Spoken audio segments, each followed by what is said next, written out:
Hi, എല്ലാവർക്കും പുതിയൊരു വീഡിയോയിലേക്ക് സ്വാഗതം. എല്ലാവരും സുഖമായിട്ടിരിക്കാമെന്ന് വിചാരിക്കുന്നു. അപ്പോൾ ഇന്നത്തെ വീഡിയോ എൻ്റെ ഒരു മിക്സഡ് വ്ളോഗാണ് കേട്ടോ. വീഡിയോൻ്റെ തുടക്കത്തിൽ തന്നെ എൻ്റെ ബർത്ത്ഡേൻ്റെ കേക്ക് കട്ട് ചെയ്തിട്ടുള്ള ഒരു വിഷ്വൽ കാണിക്കുന്നുണ്ട്. നമ്മൾ ഇപ്പം വിഷു, ഉണ്ണിയുടെ ബർത്ത്ഡേ, അതുപോലെ എൻ്റെ ബർത്ത്ഡേ സെലിബ്രേറ്റ് ചെയ്തിട്ടൊന്നും ഉണ്ടായിരുന്നില്ല. ഇന്നത്തെ ദിവസം, പിറന്നാളിൻ്റെ ദിവസം രാവിലെ എണീറ്റപ്പോൾ ഇവിടെ കറണ്ട് തന്നെ ഉണ്ടായിരുന്നില്ല കേട്ടോ. നമുക്കിപ്പം മറ്റേ ഗ്യാസ് സിലിണ്ടറിൻ്റെ ഇഷ്യൂ ഉള്ള കാരണം കൊണ്ട് നമ്മൾ ഇൻഡക്ഷൻ കുക്കറിലാണ് കുക്കിംഗ് ഒക്കെ ചെയ്യണേ. അപ്പോൾ രാവിലെ കറണ്ട് ഇല്ലാണ്ട് എണീറ്റ് വന്നപ്പം ഇന്നത്തെ ദിവസം പട്ടിണി ആയല്ലോ എന്ന് വിചാരിച്ചിട്ടാണ് എണീറ്റ് വന്നത്. അന്ന് ഇവിടെ എന്തോ ഒരു കറണ്ടിൻ്റെ ഇഷ്യൂ ഉണ്ടായിരുന്നു. ഉച്ചയ്ക്കാണ് കറണ്ട് വന്നത് കേട്ടോ. അപ്പം പകല്, അതായത് നമ്മൾ ഈ സദ്യയൊക്കെ കഴിക്കേണ്ട നേരത്ത് പട്ടിണിയായിരുന്നു. പിന്നെ ഞാൻ ഒന്നാമത്തെ നമ്മൾ അങ്ങനെ ആഘോഷിക്കണില്ല, ഇപ്പം ഒന്നും ആഘോഷിച്ചിട്ടില്ല. അപ്പം അതുകൊണ്ട് അങ്ങനെ നോർമലായിട്ട് പോയൊരു ദിവസം ആയിരുന്നു. പ്രതീക്ഷിതമായിട്ടാണ് ബർത്ത്ഡേ കേക്ക് കയ്യിൽ വന്നത്. കഴിഞ്ഞ 2 കൊല്ലമായിട്ട് ഞാൻ ബർത്ത്ഡേക്ക് എൻ്റെ കയ്യിൽ നിന്ന് പൈസ എടുത്ത് ഞാൻ ആഘോഷിക്കാറില്ല, പക്ഷേ കേക്ക് ഇവിടെ എത്താറുണ്ട്. അപ്പോൾ അതുപോലെ ഈ പിറന്നാളിനും നല്ലൊരു കേക്ക് കിട്ടി. പിന്നെ ഉച്ചവരെ പട്ടിണി നടന്ന ക്ഷീണമെല്ലാം മാറ്റി കേക്കൊക്കെ കട്ട് ചെയ്ത് അന്നത്തെ ദിവസം നന്നായി പോയി. പിന്നെ നെക്സ്റ്റ് ഡേ എടുത്തിട്ടുണ്ടായിരുന്ന ഒരു കുട്ടി വ്ളോഗാണ്, ലഞ്ച് പ്രിപ്പറേഷൻ എന്ന് പറയാം. കുറേ ദിവസങ്ങളായിട്ട് വീഡിയോന് വോയിസ് ഓവർ കൊടുത്തിട്ട് എവിടെ തുടങ്ങണം, എങ്ങനെ ചെയ്യണം എന്നൊന്നും ഒരു ഐഡിയ ഇല്ലാണ്ട് എന്തൊക്കെയോ പറയും ചിലപ്പം. അപ്പോൾ നിങ്ങൾ ക്ഷമിക്കുക. അപ്പോൾ രാവിലെ ഇന്ന് ഇഡ്ഡലി ആയിരുന്നു കേട്ടോ. ഇഡ്ഡലി സാധാരണ സാമ്പാറുള്ള ദിവസമാണെങ്കിൽ ഇഡ്ഡലി മുഴുവൻ തീരാറുണ്ട്. അപ്പം ഇന്നെന്തോ സാമ്പാറില്ല, ചട്നിയാണ് ഉണ്ടാക്കിയത്. അപ്പം അതിൻ്റെ ഭാഗമായിട്ട് ഇഡ്ഡലി ബാക്കി ഉണ്ടായിരുന്നു. അപ്പോൾ വൈകുന്നേരം അതന്നെ എടുത്തിട്ട് ഉപ്മാവോ അല്ലെങ്കിൽ മസാല ഇഡ്ഡലിയോ എന്തെങ്കിലും ആക്കാമെന്ന് വിചാരിച്ച് അതൊരു കാസറോളിൻ്റെ അകത്ത് അടച്ചു വെച്ചു കേട്ടോ. തലേ ദിവസം പാത്രങ്ങൾ കഴുകി വെച്ചിട്ടുണ്ടായിരുന്നത് രാവിലത്തെ തിക്കും തിരക്കിൻ്റെ ഇടയിൽ എടുത്ത് വെച്ചിട്ടുണ്ടായിരുന്നില്ല. അപ്പോൾ അതൊക്കെ ഒന്ന് എടുത്തു വെച്ചു. അടുത്ത ട്രിപ്പ് പാത്രങ്ങൾ കഴുകാനുള്ളത് വീണ്ടും കൊണ്ടുപോയിട്ട് അതിനുള്ളിൽ നിറയ്ക്കാനുള്ളതല്ലേ, കഴുകി കഴിഞ്ഞതിന് ശേഷം. അപ്പം ആ ഒരു പരിപാടികൾ തകൃതിയായിട്ട് നടന്നുകൊണ്ടിരിക്കുകയാണ്. പിന്നെ നമുക്ക് ലഞ്ച് കുക്ക് ചെയ്യണം.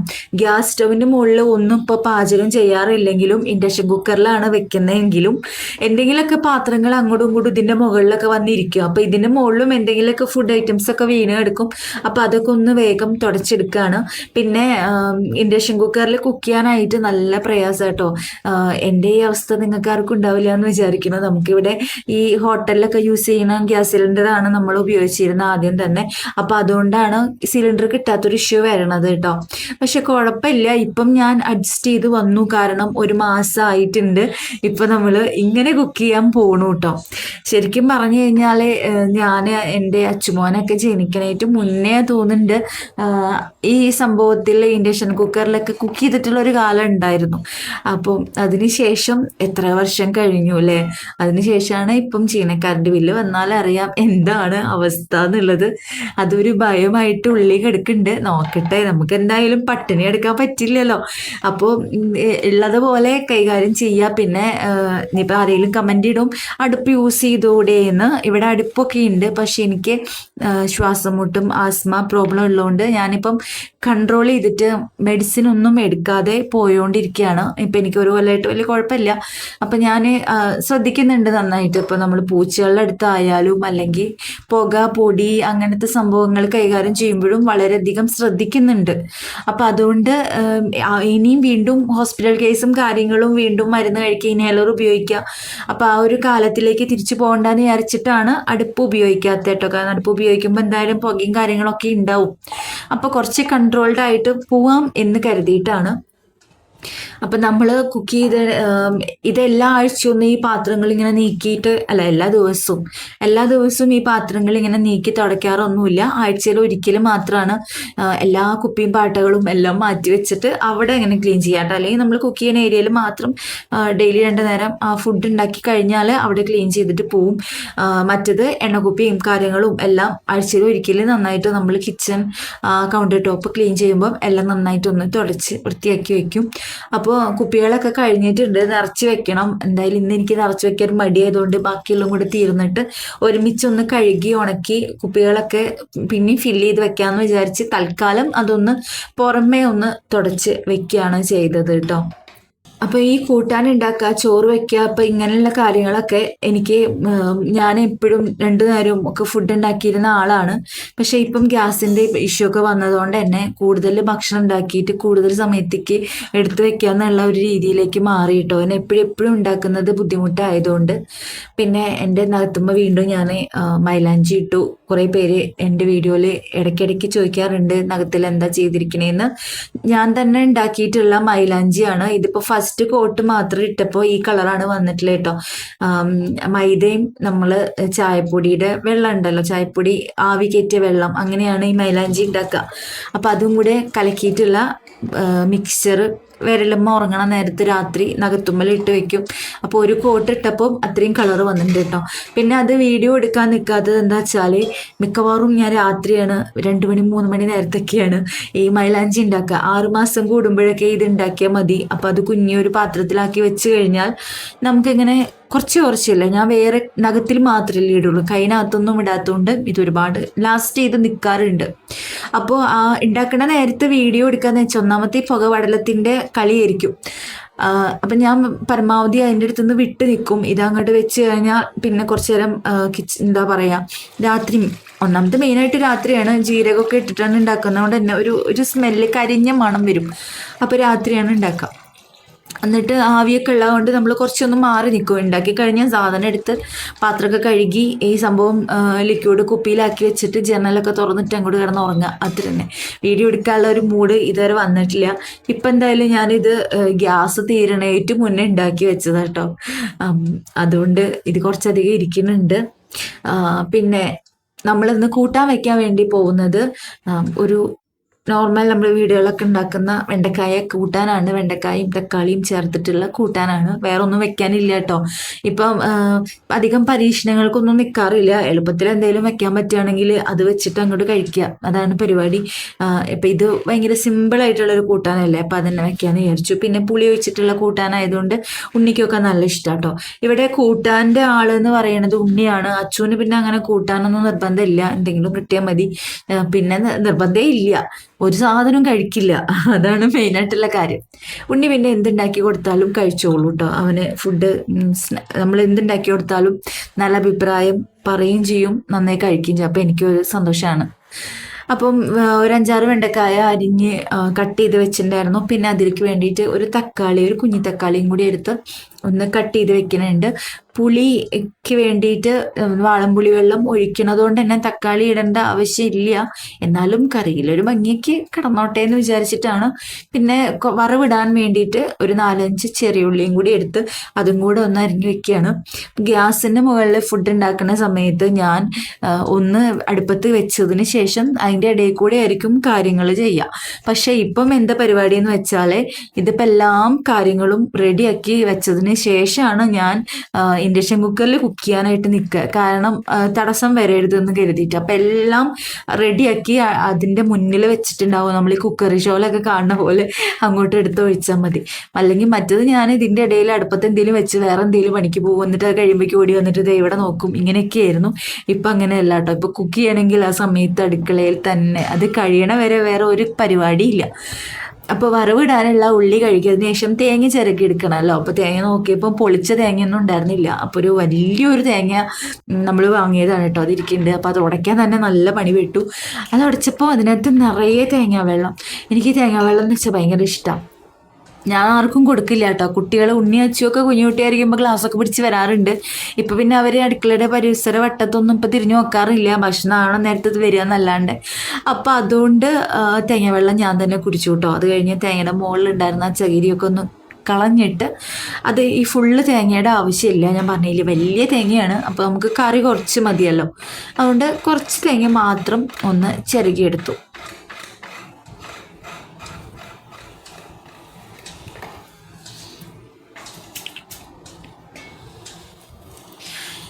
അപ്പം ഇങ്ങനത്തെ നമ്മളെ നാടൻ കറികളൊക്കെ വെക്കുമ്പോൾ അതെങ്ങനെ ഉണ്ടാക്കണേ എന്നുള്ളത് പറഞ്ഞു തന്നില്ലെങ്കിലും ഇതൊക്കെ എല്ലാവർക്കും അറിയണമാണ്. എന്നാലും ഞാൻ ചെയ്യണത് എങ്ങനെയാണെന്ന് വെച്ചാൽ തേങ്ങയിൽ കുറച്ച് കുരുമുളക് നമ്മുടെ കുരുമുളക് ഇട്ടിട്ട് ഒരു 3-4 വെളുത്തുള്ളി ഇട്ട് കൊടുത്തു. പിന്നെ കുറച്ച് മഞ്ഞൾപ്പൊടി, നിങ്ങൾക്ക് വേണമെങ്കിൽ പച്ചമുളക് ഇടാം. അപ്പം അത്ര ഇത് മാത്രം ഇട്ടിട്ട് കുറച്ച് വെള്ളം കൂടെ ഒഴിച്ചിട്ട് നന്നായിട്ടൊന്ന് പേസ്റ്റ് പരുവത്തിൽ അതൊന്ന് അരച്ചെടുക്കുക ചെയ്യുന്നത്. ജീരകം ഞാൻ അതിനകത്ത് ചേർക്കണില്ല കേട്ടോ, കാരണം എല്ലാ കറിയിലും ഞാൻ സാമ്പാറല്ലാത്ത വേറെ ഏത് കറി വെക്കുമ്പോഴും ഞാൻ ഒത്തിരി ജീരകം കൊണ്ടുപോയിട്ട് അതിനകത്ത് ഇടും അരക്കണേൽ, എന്താണെന്നറിയില്ല. അപ്പം ഇന്ന് വെറൈറ്റി ആയിക്കോട്ടെ എന്ന് വിചാരിച്ചു. ഇത് കുറച്ച് പുളിയൊക്കെ ഒഴിച്ച് വെക്കണം, അതുകൊണ്ട് ഒരു വേറെ ടേസ്റ്റ് വന്നോട്ടെ, ജീരകത്തിൻ്റെ രുചി ഇതിനകത്ത് വരണ്ടെന്ന് കരുതി. എന്നിട്ട് പിന്നെ ഇപ്പം വേറെ ഒരു സമാധാനം ഉണ്ട് കേട്ടോ, അതും കൂടെ പറയാം. ഞാൻ വിചാരിച്ചത് ഈ ഇൻഡക്ഷൻ കുക്കർ കൊണ്ടുവരുമ്പോൾ ഞാൻ വിചാരിച്ചത് നമുക്ക് ഇതിനകത്ത് മറ്റേ കാസ്റ്റ് അയൺ പാത്രങ്ങളൊന്നും ഇരിക്കില്ല എന്നാണ്. കാരണം സ്റ്റീൽ പാത്രങ്ങൾ യൂസ് ചെയ്യാമെന്നാണല്ലോ മെയിനായിട്ട് പറയാം. അപ്പോൾ എനിക്ക് ഇങ്ങനെ മനസ്സിലിങ്ങനെ ഓർമ്മ വന്നു കേട്ടോ, പണ്ട് ഞാൻ വീഡിയോ ചെയ്യുമ്പോൾ എനിക്ക് ഇൻഡക്ഷൻ കുക്കർ ഉണ്ടായിരുന്നു കേട്ടോ. നമ്മൾ ഫസ്റ്റ് യൂട്യൂബ് ചാനൽ തുടങ്ങിയ സമയത്തൊക്കെ നമ്മൾ വീഡിയോ ചെയ്യുമ്പം ഇൻഡക്ഷൻ കുക്കറിൽ ഞാൻ കുക്ക് ചെയ്തിട്ടുണ്ട്. നിങ്ങൾ കണ്ടിട്ടുണ്ടാവും, പണ്ട് മുതലേ വീഡിയോ കാണുന്ന ആൾക്കാരാണ്. അപ്പോൾ മേയർ എന്ന് പറഞ്ഞിട്ടുള്ള ഒരു ബ്രാൻഡിൻ്റെ നമ്മളൊരു കൊളാബ് ചെയ്തിട്ടുണ്ടായിരുന്നു. അവർ നമുക്ക് കാസ്റ്റ് അയൺ പാത്രം തന്നിട്ട് ഞാൻ ആ പാത്രത്തിൽ ഒരു ചിക്കൻ ചുക്ക ഉണ്ടാക്കിയിരുന്നു കേട്ടോ, ഈ ഇൻഡക്ഷൻ കുക്കറിൽ വെച്ചിട്ട്. അപ്പം ഞാനത് സ്വപ്നം കണ്ടതാണോ അതോ ഞാൻ തന്നെ ഉണ്ടാക്കിയതാണോ, ഞാനിങ്ങനെ കുറേ ആലോചിച്ച് നോക്കി. എന്താ പിന്നെ നമ്മൾ അടുത്തിപ്പോൾ ഈ സംഭവം ഉണ്ടല്ലോ, ഇതിൽ വർക്ക് ചെയ്യുമോ അറിയാൻ വേണ്ടിയിട്ട് വെറുതെ കാസ്റ്റ് അയൺ പാത്രം വെച്ച് നോക്കിയപ്പം വർക്ക് ചെയ്യുന്നുണ്ട്. അപ്പം ആ ഒരു കാര്യത്തിൽ ഞാൻ ഹാപ്പി ആയിട്ടോ. ഇനി അതിനായിട്ട് സ്റ്റീൽ പാത്രങ്ങളൊക്കെ പുറത്തേക്ക് എടുക്കേണ്ട. സത്യം പറഞ്ഞു കഴിഞ്ഞാൽ എനിക്ക് സ്റ്റീൽ പാത്രത്തിൽ കുക്ക് ചെയ്യണേക്കാട്ടിലും ഇഷ്ടം കാസ്റ്റ് അയണിൽ കുക്ക് ചെയ്യണത് തന്നെയാണ്. പിന്നെ വൃത്തിയാക്കാനുള്ളതും വൃത്തിയായി സൂക്ഷിക്കാനുള്ളതും സുഖം സ്റ്റീലാണ്. അപ്പം ഇതിൽ രണ്ടും പോവും എന്നുള്ളതുകൊണ്ട് ഞാൻ ഭയങ്കര ഹാപ്പി ആയി കേട്ടോ. അപ്പം ഇന്നത്തെ കൂട്ടാൻ, ഈ പുളി ഒഴിച്ചിട്ട് വെക്കുന്ന കൂട്ടാനുകളൊന്നും ഞാൻ കാസ്റ്റ് അയണിൽ വെക്കാറില്ല. ഉപ്പേരി അങ്ങനത്തെ നോൺ വെജ് ഐറ്റംസ് ഒക്കെ അല്ലേ നമ്മൾ കൂടുതൽ വെക്കാം. അപ്പം ഇത് പുളി ഒഴിച്ചുള്ള കൂട്ടാനായതുകൊണ്ട് തൽക്കാലം ഈ സ്റ്റീൽ പാത്രങ്ങളിൽ തന്നെ ഇരുന്നോട്ടെ എന്ന് വിചാരിച്ചു. വെളിച്ചെണ്ണയിൽ കുറച്ച് വെണ്ടക്കായ, നമ്മൾ അരിഞ്ഞ വെണ്ടക്കായ ഒന്ന് വാട്ടി കൊടുത്തിട്ട് അതിലേക്ക് തന്നെ തക്കാളിയും കൂടി ഇട്ട് കൊടുത്തതിന് ശേഷം മഞ്ഞൾപ്പൊടി, മുളക് പൊടി, ഉപ്പ് ഈ ഐറ്റംസും കൂടെ ചേർത്ത് കൊടുത്ത് കുറച്ച് വെള്ളം ഒഴിച്ചിട്ട് ഇതൊന്ന് വേവിച്ച് വെക്കുകയാണ്. പിന്നെ അതിലേക്ക് പുളിവെള്ളം ഒഴിച്ചതും പിന്നെ തേങ്ങ അരച്ചതും കൂടെ ചേർത്ത് നല്ല കടുകും ചെറിയുള്ളിയും കറിവേപ്പിൻ്റെ ഇലയും ഉണക്കമുളകും കൂടി വറവിട്ട് കഴിഞ്ഞാൽ കൂട്ടാൻ റെഡി.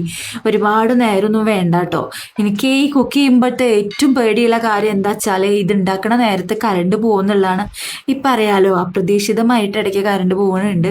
പിന്നെ രാത്രി ആയതുകൊണ്ട് കുറച്ച് സമാധാനം ഉണ്ട്. ഭക്ഷണം ഉണ്ടാക്കണ നേരത്തൊക്കെ കറണ്ട് പോയാൽ തീർന്നു, ഉണ്ടാക്കിക്കൊണ്ടിരിക്കുന്ന ആ ഒരു ഫ്ലോ അങ്ങോട്ട് പോയി കിട്ടും. പിന്നെ അതിൻ്റെ ചൂടാറും, പിന്നെയും തിളപ്പിക്കണം, കുറച്ച് പാട് തന്നെയാണല്ലേ. അപ്പം ഇതെന്തോ ഭാഗ്യവശാൽ കറണ്ട് പോക്കും കാര്യങ്ങളൊന്നും ഉണ്ടായില്ല. അപ്പം അത് കൂട്ടാൻ്റെ കാര്യമൊക്കെ നമ്മൾ സെറ്റാക്കി അവിടെ തിളപ്പിക്കാനായിട്ട് വെച്ചിട്ട് ഉപ്പേരിക്ക് വേണ്ടിയിട്ട് കോവയ്ക്ക ഉണ്ടായിരുന്നു. ഒരു 4-5 കോവയ്ക്കേ ഉള്ളൂ കേട്ടോ. അപ്പം അതൊന്ന് ഒരു മെഴുക്കുവരട്ടി പോലെ ആക്കിയെടുക്കാമെന്ന് വിചാരിച്ചു. ഞാൻ പണ്ടൊക്കെ കോവയ്ക്ക ഉപ്പേരി ഉണ്ടാക്കുമ്പോൾ റൗണ്ട് ആക്കിയിട്ടാണ് അരിയാറുള്ളത്. പക്ഷെ ഇപ്പം അതിനെക്കാട്ടിലും കുറച്ചുകൂടെ സ്വാദ് നല്ലോണം പൊടിയാക്കി അരിയുമ്പോഴാണെന്ന് എനിക്ക് തോന്നിയിട്ടുണ്ട്. അപ്പോൾ അതുകൊണ്ട് ഞാനൊരു കോവയ്ക്ക 4ആക്കിയിട്ട് നീളത്തിൽ കട്ട് ചെയ്തിട്ട് അത് കുനുകുനാ അരിഞ്ഞെടുക്കുകയാണ് ചെയ്യാറുള്ളത് കേട്ടോ. എന്നിട്ട് സാധാരണ നമ്മൾ കോവയ്ക്ക ഉപ്പേരി ഉണ്ടാക്കണ പോലെ തന്നെ അങ്ങോട്ട് ഉണ്ടാക്കുക, അത്ര തന്നെ. അപ്പോൾ ആ നേരം കൊണ്ട് സംഭവങ്ങൾ പച്ചക്കറി വെന്തപ്പം തേങ്ങയും കൂടി അരച്ചു. ഞാൻ പച്ചത്തേങ്ങ അരയ്ക്കണ എല്ലാ കറിയിലേക്കും ഒരുപാട് തിളപ്പിച്ച് വെക്കാറില്ല. നന്നായിട്ടൊന്ന് ചൂട് വന്നു കഴിഞ്ഞാൽ അതെടുത്ത് വറവിടുകയാണ് ചെയ്യാറ്. പിന്നെ നമ്മൾ ഈ കാസ്റ്റ് അയൺ പാത്രത്തിൻ്റെ കാര്യം പറഞ്ഞതുപോലെ തീരെ ഉപയോഗിക്കാൻ പറ്റാതെ വെച്ചിട്ടുണ്ടായിരുന്ന ഒരു തടുക്കൊക്കെ ഞാനിപ്പോൾ ഇത് പുറത്തേക്ക് എടുത്തു കേട്ടോ. ഇത് ഗ്യാസിൻ്റെ മുകളിൽ ഈ കുഞ്ഞി തടുക്ക ഇരിക്കാറില്ല. അപ്പം ഇതെന്തോ ഭാഗ്യത്തിൽ ഞാൻ പറഞ്ഞ പോലെ ഇവിടെ വർക്കായി. നമുക്ക് ഇതൊക്കെ ഉണ്ടായിരുന്നത് കുറച്ച് ഇതിന് മുകളിൽ കഴുകി വന്നപ്പം കുറച്ചൊരു ബ്രൗൺ കളർ ഉണ്ട് കേട്ടോ. വർഷങ്ങളായിട്ട് ഉപയോഗിക്കാത്തതാണ്. അപ്പം അത്യാവശ്യം ഞാനത് എടുത്ത സമയത്ത് നന്നായിട്ട് ഉപ്പൊക്കെ ഇട്ടിട്ട് നന്നായി കഴുകിയതായിരുന്നു. പക്ഷേ ഇത്തിരിയും കൂടെ അതുമ്മ ഒരു ബ്രൗൺ കളർ, ഒരു കറുപ്പ് കളർ അതുമ്മ ഇല്ല കേട്ടോ. അത് നന്നായിട്ട് എണ്ണ തേച്ചിട്ട് എടുത്ത് വെച്ച് പിന്നെയും വെയിലത്ത് വെച്ച് അങ്ങനെ നമ്മൾ നന്നായിട്ടൊന്ന് മയക്കുമ്പോഴാണ് ആ ഒരു കറുപ്പ് കളർ ഉപയോഗിച്ചിട്ടാണ് ആ കറുപ്പ് കളർ വരിക. അപ്പം അതൊക്കെ കഴിഞ്ഞു, വറവിട്ടു. ഇനി വേഗം കോവയ്ക്ക ഉപ്പേരിയും കൂടെ ആക്കിയെടുക്കുകയാണ്. ഇതും ഞാൻ സ്റ്റീൽ പാത്രത്തിൽ തന്നെ അങ്ങോട്ട് വേഗം വെച്ചു കേട്ടോ.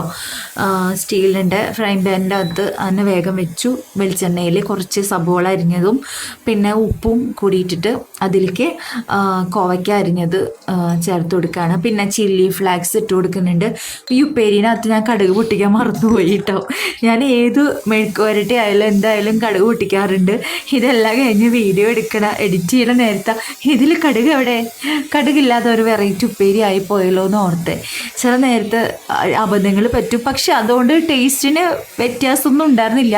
പിന്നെ എൻ്റെ അമ്മ ഉപ്പേരികൾ ഉണ്ടാക്കുമ്പം കടുക് പൊട്ടിക്കാറില്ല കേട്ടോ മെഴുക്ക് വരട്ടികളിൽ. അപ്പോൾ അതുകൊണ്ട് ഇതൊരു തെറ്റായ രീതിയല്ല, ഇങ്ങനെയും ഉപ്പേരികൾ ഉണ്ടാക്കാറുണ്ടല്ലോ എന്ന് സമാധാനിച്ചു ഞാൻ.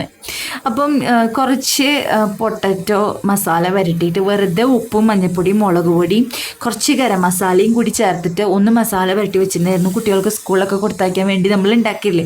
അപ്പം അതുപോലെ അതും കൂടെ ഒന്ന് ഈ നേരം കൊണ്ട് വേഗം ഫ്രൈ ചെയ്തെടുത്തു കേട്ടോ. അച്ചുവിന് ഇത് ഭയങ്കര ഇഷ്ടമാണ്. കാരണം ഇന്ന് ഉണ്ടാക്കണ 2 സംഭവങ്ങളും അച്ചുവിന് വലിയ താല്പര്യമില്ലാത്തതാണ്, കൂട്ടാനും ഉപ്പേരി. അപ്പം അവന് എന്തെങ്കിലും ഒന്നും ഇല്ലാണ്ട് അവൻ ചോറ് കൊണ്ട് കഴിക്കില്ല. അവനിപ്പം ദോശയുടെ മുകളിലാണ് കയറിയിരിക്കുന്നത് കേട്ടോ. രാവിലെ വൈകുന്നേരം ഉച്ചയ്ക്കൊക്കെ ദോശ കൊടുത്തു കഴിഞ്ഞാൽ കഴിച്ചോളും. ചോറ് എന്ന് പറഞ്ഞാൽ കുട്ടിക്ക് ഇഷ്ടമല്ല. ഇവൻ ഇന്നത്തെ കാലത്തിന് ജനിച്ച കുട്ടി തന്നെയാണ് ഞാൻ വിചാരിക്കുന്നത്. നമ്മളൊക്കെ ഇപ്പം എൻ്റെയൊക്കെ കാലത്ത് ചോറ് ഉണ്ണാണ്ടിരിക്കുക എന്ന് പറഞ്ഞു കഴിഞ്ഞാൽ നടക്കണ കാര്യമില്ല. പക്ഷെ ഇന്ന് ചോറുണ്ടില്ലെങ്കിൽ അതാണ് ഏറ്റവും ഹെൽത്തി ആയിട്ടുള്ള വെർഷൻ എന്ന് പറയുന്നത്. അപ്പോൾ അവൻ അതിൽ വെട്ടതാണ്. അപ്പോൾ അതാ പൊട്ടറ്റോ വേഗം ആക്കി രണ്ട് സൈഡും മറിച്ചിട്ടിട്ട് അത് വേഗം റെഡിയാക്കി എടുക്കുകയും ചെയ്തു. ഞാൻ കുളിച്ചിട്ടുണ്ടായിരുന്നില്ല കേട്ടോ, കാരണം ഇതൊക്കെ കഴിഞ്ഞ് വരുമ്പോഴേക്കും ആകെ ഒരു കോലായിട്ടുണ്ടാവും. അപ്പോൾ ഭക്ഷണം കഴിക്കാനുള്ള ഒരു സുഖം കിട്ടണമെങ്കിൽ എല്ലാം കഴിഞ്ഞായിട്ട് കുളിക്കണം, അപ്പോഴാണ് സുഖമായിട്ടിരുന്ന് ഭക്ഷണം കഴിക്കാൻ പറ്റുക. അപ്പം ഞാൻ ഇതൊക്കെ ആക്കണേറ്റ് മുന്നേ കുട്ടികൾക്ക് 2 പേർക്കും, ഞാൻ കുളിക്കാൻ പോകുന്നതിന് മുന്നേ കുട്ടികൾക്ക് 2 പേർക്കും എടുത്ത് കൊടുത്തതിന് ശേഷമാണ് എൻ്റെ കുളി കഴിഞ്ഞ് വന്നിട്ട് എനിക്ക് കഴിക്കാനായിട്ട് എടുക്കണേ കേട്ടോ. അപ്പോൾ എല്ലാ പ്രാവശ്യത്തെയും പോലെ ഞാൻ എനിക്കുള്ള ചോറൊക്കെ വിളമ്പി. കുറച്ച് ചോറ് എടുത്തിട്ടുള്ളൂ. ചോറ് ഇപ്പം സാമ്പാർ അങ്ങനത്തെ കൂട്ടാനൊക്കെ ആകുമ്പം ഞാൻ ചിലപ്പോൾ കണക്കില്ലാണ്ട് ഇത്തിരി ചോറ് കൂടുതലെടുക്കും. ഇതൊക്കെ ആകുമ്പോൾ എനിക്കൊരു കണക്കുണ്ട് കേട്ടോ. ഈ കറിയൊക്കെ വെക്കുമ്പോൾ ഞാൻ 2 കയ്യിൽ അത്ര എടുക്കുള്ളൂ, അതിൽ കൂടുതൽ എനിക്ക് കഴിക്കാൻ പറ്റില്ല. ശീലമായി പോയിട്ട് അതുകൊണ്ടാണ്. വിശിക്കഞ്ഞിട്ടില്ല, വിശപ്പ് ഉണ്ടാവും. അപ്പം ഞാൻ എന്താ ചെയ്യുക, പതുക്കെ പിന്നെ ഞാൻ കുറേ കറിയിലുള്ള വെണ്ടക്കായൊക്കെ എടുത്ത് തിന്ന് ആ വിശപ്പ് അങ്ങോട്ട് മാറ്റും. അപ്പം അത്രയേ ഉള്ളൂ. വീഡിയോ എല്ലാവർക്കും ഇഷ്ടപ്പെട്ടിട്ടുണ്ടാവും എന്ന് വിചാരിക്കുന്നു. വീണ്ടും കാണാം. വീഡിയോ ഇഷ്ടപ്പെട്ടാൽ ലൈക്ക് ചെയ്യുക, കമൻറ്റ് ചെയ്യുക. ടാറ്റാ.